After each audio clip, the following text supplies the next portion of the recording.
PSL Beach Volleyball Challenge Cup. Kasama ko ngayon ang ating winning team, si Bang Pineda at si Ces Molina. Nako Bang, matanong ko kayo, after losing the first set, napanalo nyo naman yung second at yung third set na yan, you were able to recover. Ikwento mo naman sa amin paano mo nagawa yun. Siyempre pagod na, so naisip lang namin parang pag natalo kami, wala na rin kaming bawi. So pag nanalo kami, pwede kami makabawi sa semifinals.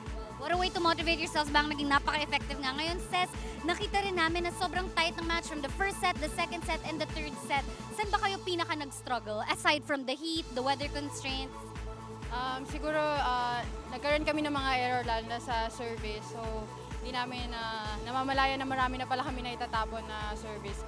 Saka sa receive namin, yung mga set namin medyo umu-over sa net. So nakakapagbalik agad ng bola yung kalaban. So doon kami medyo nag-struggle talaga. Buti na lang nakabawi pa rin, no, Ces? Nako, girls, I also have to ask you, anong pakiramdam na sa semis ang makakatapat nyo ay Petron team din, o Bang? I-enjoy lang namin since kahit naman nagkakasabay kami mag-training, hindi kami nagkakalaban, parang iba pa rin yung kalaban namin, tapos iba yung kalaban nila. So, i-enjoy na lang since teammate din naman kami. Pero nandun pa rin yung kailangan lumaban kami. Ayan, exciting. Ikaw naman, Ces. Saan ka pinaka-excited na haharapin nyo rin Petron team? Wala, siguro magiging masaya yung laban namin kasi parehas yung company na pinaglalaban namin. So siguro mag-enjoy na lang talaga kami doon sa game namin.